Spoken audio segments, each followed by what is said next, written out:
Agradezco infinitamente a las personas que me han invitado a compartir experiencias en materia de combate a la corrupción. Mi nombre es José Gil Reséndiz Pérez. Espero que todos se encuentren muy bien de salud en esta emergencia mundial de sanidad que estamos pasando. Una cuestión inédita en la historia reciente de la humanidad. Y una vez dicho lo anterior, arrancamos con un tema.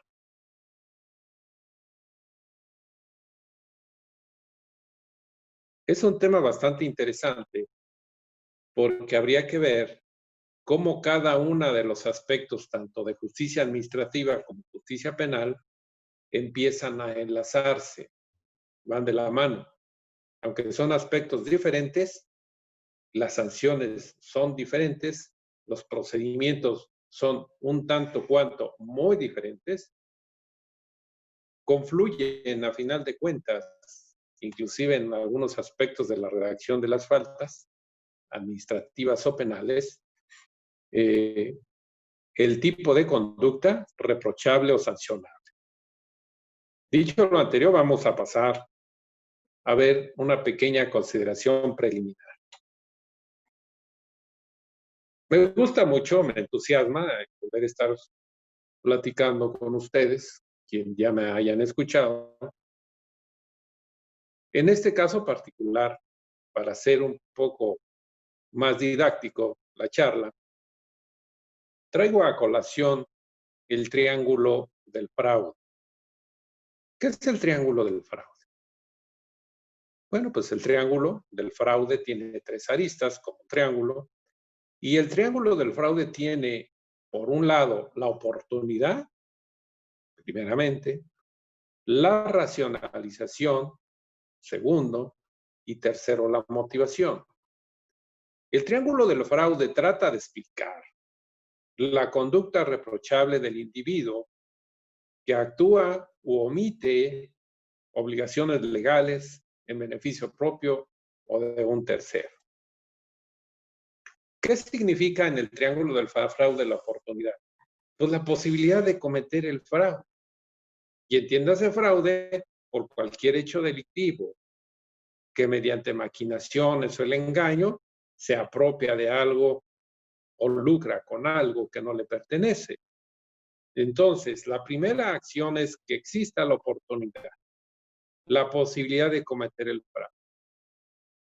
Veíamos en alguna ocasión que siempre existen riesgos en las instituciones y un riesgo es la tentación.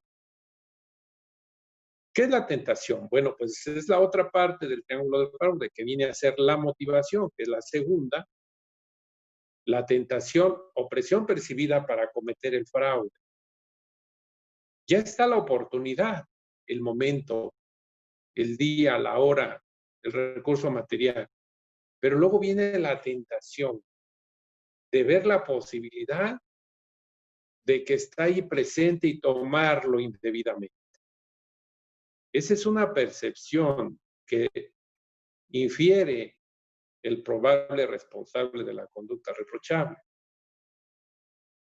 Puede ser una tentación propia o una externa. Y finalmente, la otra parte del triángulo es la racionalización. Es el argumento elaborado por el defraudador para justificar su comportamiento. Dada la circunstancia, tiene que justificar su hecho fraudulento, el acto ilícito, el acto de opacidad. ¿Cuándo realiza esta racionalización? Verbigracia. Es decir, por ejemplo, si tenemos nosotros, por un lado, a alguien que racionaliza una conducta delictiva, puede ser, es que me lo merezco porque me esfuerzo mucho en mi trabajo. Es que solamente lo voy a hacer por una ocasión. Es que nadie se va a dar cuenta porque después de que cubra mi necesidad lo voy a regresar.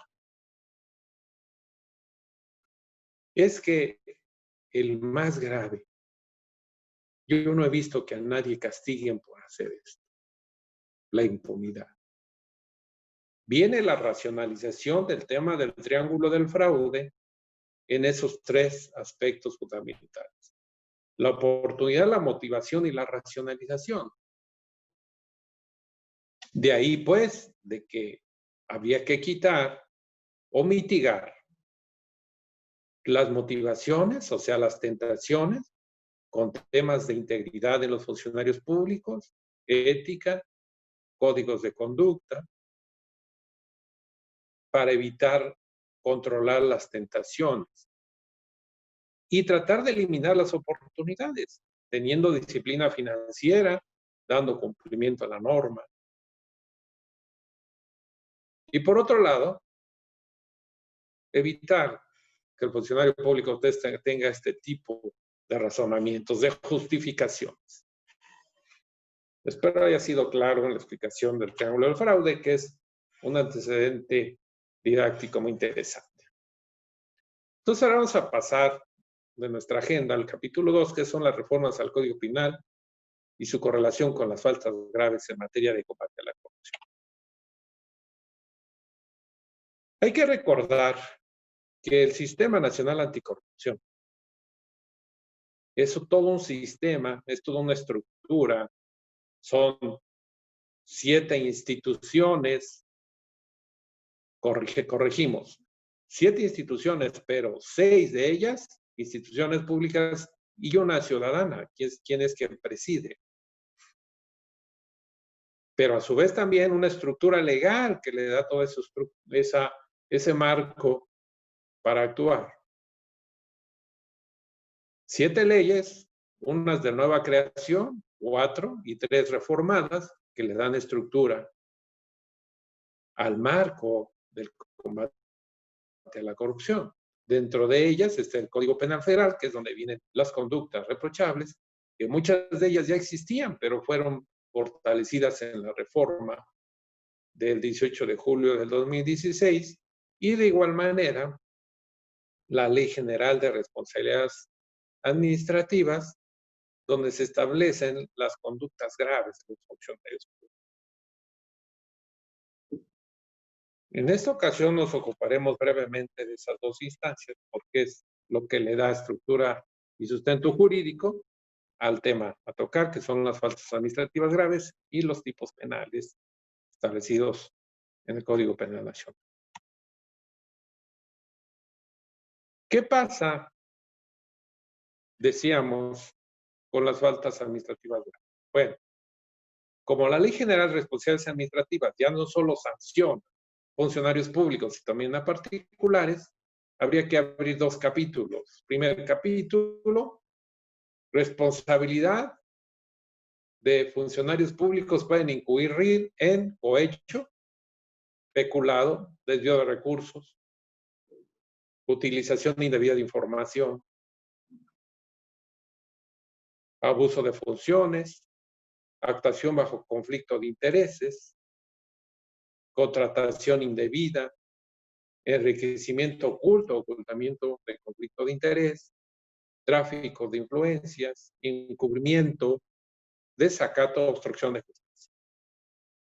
Y por otro lado, el particular, estamos hablando de faltas administrativas graves, puede incurrir en soborno, participación ilícita en procedimientos administrativos, tráfico de influencias, utilización de información falsa, obstrucción de facultades, colusión de particulares, uso indebido de recursos públicos y contratación indebida.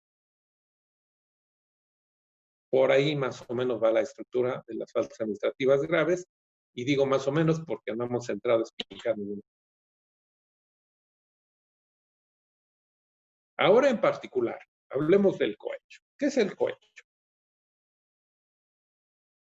De acuerdo a la Ley General de Responsabilidad Administrativa, si incurre en cohecho el servidor público que exija, acepte, obtenga o pretenda obtener para sí o a terceros, con motivo de sus funciones, cualquier beneficio, llámese de influencia, remuneración, para él mismo o para un tercero, puede ser el cónyuge, el compadre, el sobrino, el pariente.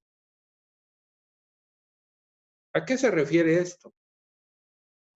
Es pedir a cambio del servicio público, regalos, valores, bienes muebles, inclusive inmuebles, ¿sí?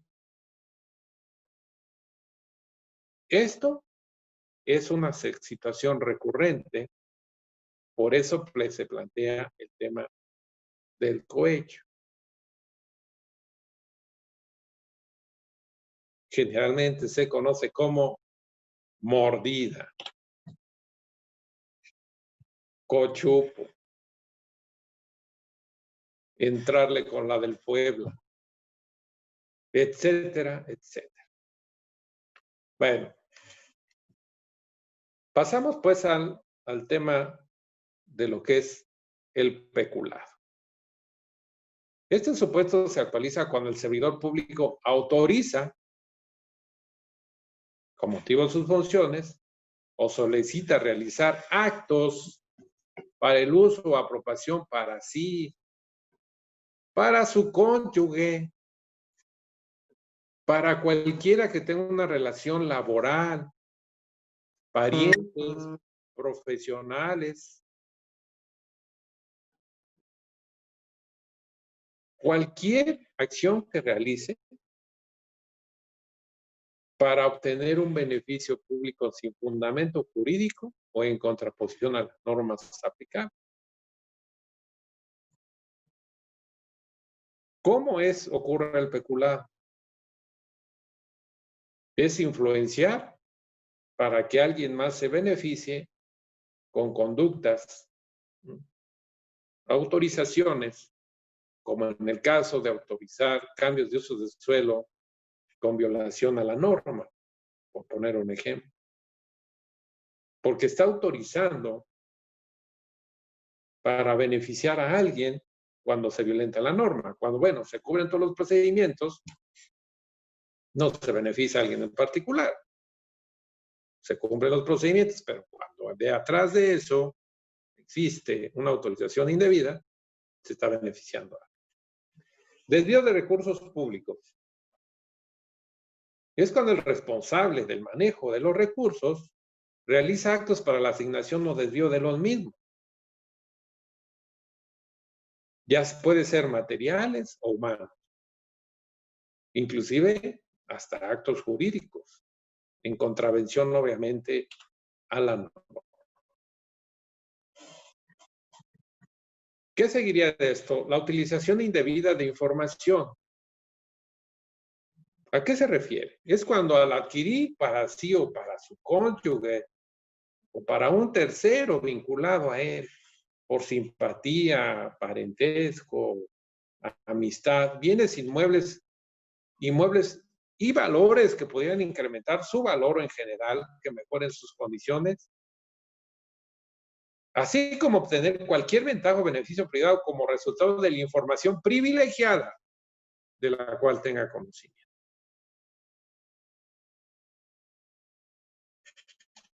Ejemplo, se tiene el proyecto de una autopista. La autopista va a pasar por zonas cerriles, abandonadas, que son improductivas, que por decir algo en el mercado vale 5 pesos el metro cuadrado, 10 pesos. Pero alguien tiene acceso a la información privilegiada que por ahí va a pasar la autopista. Y adelantándose al hecho de la construcción de la autopista, compra para sí o para terceros a precio de un valor mucho menor los tierras o terrenos aledaños a donde se va a construir. Está haciéndose de información privilegiada para obtener un beneficio. Compra a 5 pesos el metro cuadrado y en cuanto pasa la autopista por ahí, ya vale 100. Espero haber sido claro con este ejemplo. Abuso de funciones. Es responsable el servidor público cuando ejerce atribuciones que no tenga conferidas o se valga de las que la ley le otorga para inducir actos u omisiones para generar un beneficio para sí. Está abusando de sus atribuciones. Y el abuso es aparte de extenderse a hacer más de lo que la ley le permite, sino solamente no hacerlo más, sino hacerlo en contra de la ley y en beneficio de alguien, propio de un tercero. No requiere mayor explicación. Actuación bajo conflicto de interés. Plantea 3 obligaciones, fundamentalmente 2. La de presentar la declaración patrimonial y la de conflicto de interés. Estas declaraciones precisamente se hacen necesarias para que el funcionario no incurra. Contratación indebida. ¿En qué consiste? Muy sencillo. Es cuando se contrata a un funcionario que ha sido inhabilitado por alguna conducta reprochable. Recordemos que una de las sanciones administrativas es inhabilitar para ejercer un cargo público. En este caso particular, si alguien pasa por alto esta disposición, cometería el delito de contratación indebida, estar contratando a alguien que por determinación de un procedimiento jurisdiccional ha sido inhabilitado para ejercer un cargo. Enriquecimiento oculto, ocultamiento de conflicto de interés. Cuando alguien falta a la verdad en sus declaraciones patrimoniales, incurre en esta falta. O si de manera también deliberada, oculta, cuando hay un conflicto de interés o trata de simularlo, incurre también en esta falta grave. No requiere mayor explicación, solamente decir que un funcionario público, cuando miente en su declaración patrimonial, está incurriendo en una falta grave. Y no solo también que mienta, que trate de simular, que oculte. Tráfico de influencias. Incurre en este supuesto el servidor público que utiliza la posición que su empleo, cargo o comisión le confiere para inducir a que otro servidor público efectúe, retrase o omita realizar algún acto de su competencia para generar un provecho. El influyentismo. Las palancas, dicen en la cultura popular. ¿Tienes una palanca? ¿Tienes un tráfico de influencia para tener la interposición indebida para agilizar un trámite? También es una cuestión sancionable. Encubrimiento. Será responsable de encubrimiento del servidor público que cuando el ejercicio de funciones llegare a advertir actos o omisiones reprochables, criminales o de faltas administrativas graves y que las oculte, esté encubriendo. Ay, ¿cómo voy a denunciar a mi compañero que está robando el dinero? ¿Cómo voy a denunciar? Ya me di cuenta, pero no lo voy a hacer. Esté encubriendo, cuando lo primero que hay que hacer sería denunciar. Desacato. El desacato es una figura jurídica interesante porque la comete el servidor público cuando alguna autoridad investigadora o sustanciadora o dígase un órgano interno de control, alguna fiscalía, les esté pidiendo información.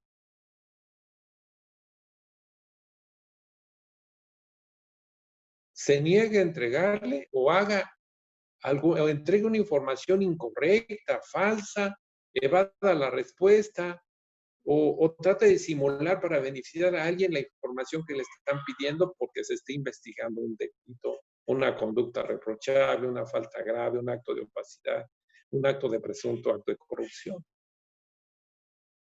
Comete desacato, pues, quien se niegue a otorgar a la autoridad la información que se le solicite en la investigación de una conducta reprochable. Obstrucción de la justicia. Se entiende por obstrucción de la justicia varios aspectos, pero algunos de los más importantes son los siguientes. Son, uno, quien realice cualquier acto que simule conductas no graves durante la investigación. O sea, es una conducta grave, pero vamos a simular que es no grave para tratar de minimizar las cosas. No inicien el procedimiento correspondiente ante la autoridad competente dentro del plazo que señala la ley, que son 30 días naturales. La autoridad conoce de la falta administrativa grave, pero no hace nada. Duerme el expediente en el cajón del escritorio y no hace nada. Entonces es una obstrucción de la justicia. Y algo muy importante. Hay que señalar y recordar que los procedimientos generados en la Ley General de Responsabilidades Administrativas se generan por 3 tipos de acciones. Por denuncia, de oficio y por auditoría. Y la auditoría puede ser una auditoría de los órganos especializados en la fiscalización superior o los organismos internos de control o un despacho externo que sea contratado para auditar una institución gubernamental.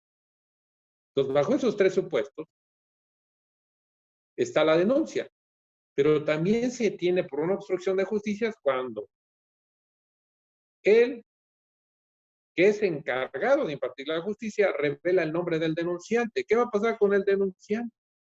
Si está dentro de la estructura laboral del gobierno, sea de cualquier nivel, pues va a recibir acoso laboral, lo van a correr, lo van a fastidiar. Entonces, no debe de revelarse el nombre del denunciante, se tiene que mantener anónimo y protegido. Esta es una de las nuevas modalidades que establece esas reformas en combate a la corrupción. De ahí, pues, la delicadeza con la que se debe de manejar la información en los medios de información. Pero creo que aquí no interesa gran cosa, sobre todo cuando hay intereses políticos de por medio. Hay que revelar información reservada y siempre es en perjuicio de las víctimas o del denunciante en este caso. Espero haber sido claro hasta aquí con las faltas graves administrativas. Y podríamos pasar a lo que son las reformas al Código Penal. Las reformas al Código Penal son muy semejantes. El Código Penal Federal ha recibido múltiples reformas, como todas las leyes en países. La primera data desde el 2016. Recuerden ustedes, el Sistema Nacional Anticorrupción se instaura en el 2015, fuera inclusive del plazo que marcaba la ley. Igualmente se aprueban las leyes secundarias en julio del 2016, también fuera del plazo que marcaba la ley. Y así sucesivamente. Sin embargo, el Código Penal recibe una reforma en materia de combate a la corrupción en el 2016, en el 2018, ya con este nuevo gobierno, y en el 2019. Entonces, para efectos de señalar la reforma en materia de delitos de corrupción en el Código Penal, solamente quiero sintetizar que son muy semejantes a los de la reforma administrativa. Solo que los tipos penales del Código Penal, por ser tan extensos, por merecer un análisis jurídico muy preciso de todos y cada uno de los temas que plantea cada artículo, los voy a señalar para efectos generales. En el título 10º del Código Penal Federal, lo intitula Delitos por hechos de corrupción. Y empieza a señalar a partir del artículo 212 cuáles son los delitos en materia de combate a la corrupción. Este gran catálogo empieza con el ejercicio ilícito del servicio público. Por ejemplo, cuando comete el delito de ejercicio ilícito del servicio cuando ejerza funciones de un empleo, cargo o comisión sin haber tomado posesión del mismo. Hay quien se puede ser electo diputado federal y tratarse de ostentar como diputado federal antes de que tome la protesta, por decir un ejemplo. Y de ahí viene un catálogo bastante grande para señalar cuál es la característica de este tipo de actuación reprochable. Señalar, por ejemplo, también que tiene 6 fracciones este artículo. Señalando, por ejemplo, resaltando al que posee por interpósita persona sustraiga, destruya, oculte o utilice ilícitamente información o documentación que se encuentre bajo su custodia. Destrucción de los archivos, para que cuando haya el cambio de gobierno nadie encuentre nada. Destrucción de los archivos para borrar la evidencia del acto ilícito. Entonces, ahí se asemeja al término general que habíamos visto en la conducta grave de la Ley General de Responsabilidades Administrativas con el Código Penal. Pero ya más en particular va estableciendo muchas conductas.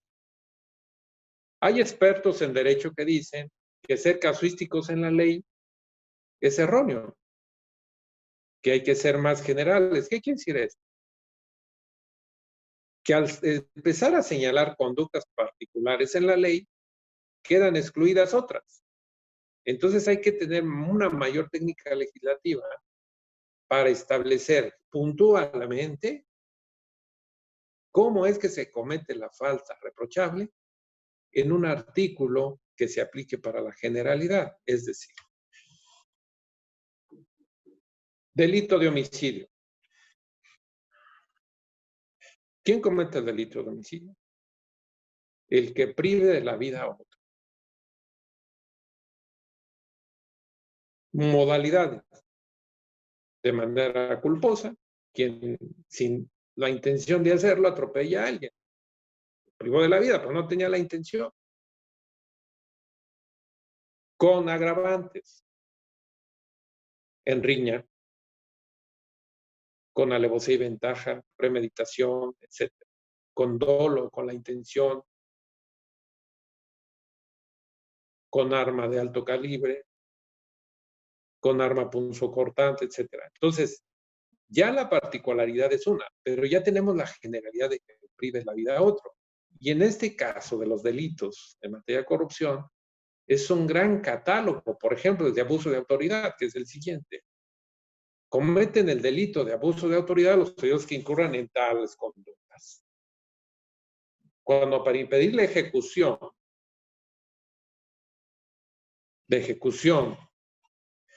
de una ley o decreto de cobro de impuestos, el cumplimiento de la resolución, pida auxilio a la fuerza pública o la emplee con ese objeto. Cuando impedir la ejecución de una ley, indebidamente abuse y pida el auxilio de la fuerza pública para impedir que la ley se aplique. Es un abuso.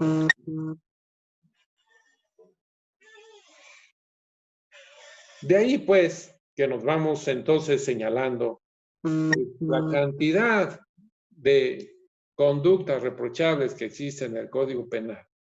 ¿Sí?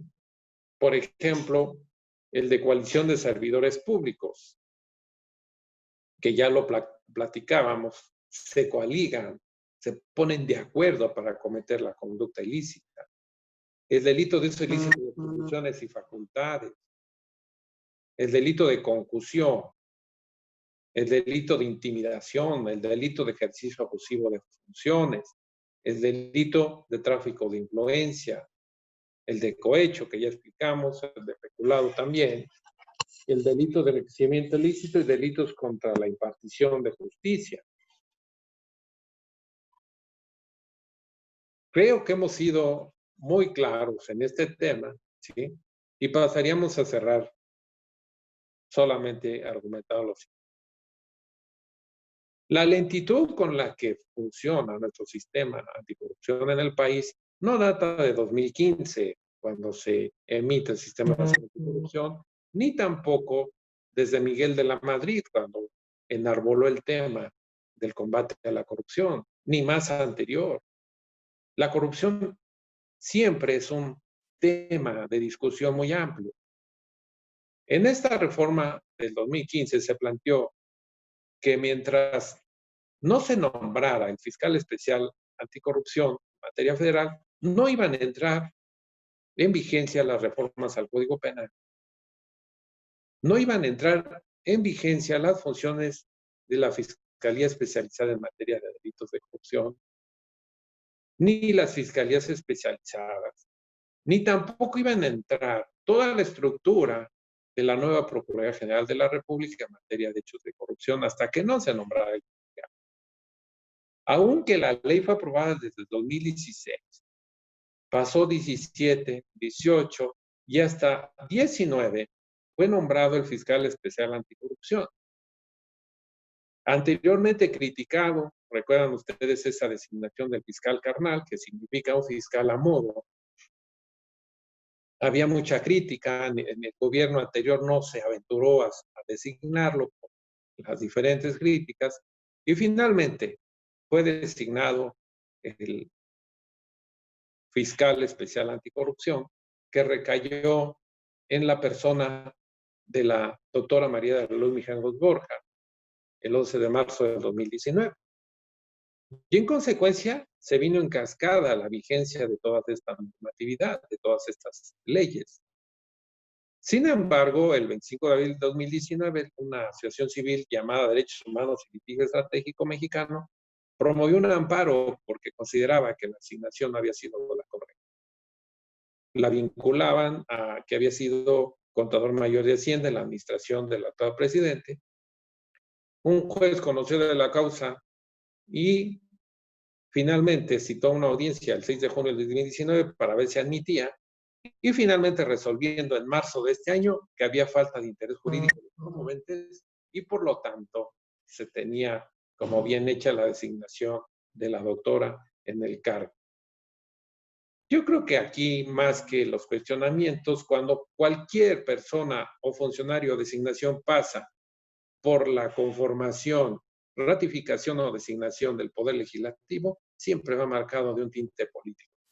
Es imposible que vaya fuera de cualquier situación aquí. Finalmente, yo creo que lo que debe de evaluar a los funcionarios es su buen desempeño, su honestidad, su transparencia, su lealtad al país, más que cuestiones de esta naturaleza. Esperemos ver el desempeño de la fiscal especial y deseamos la mejor de las suertes a todas las estructuras que intervienen en el combate a la corrupción. Agradezco mucho su atención. Espero haya sido explicativa, objetiva, sustanciosa y sobre todo provechosa para el tiempo que destinaron a esto. Muchísimas gracias.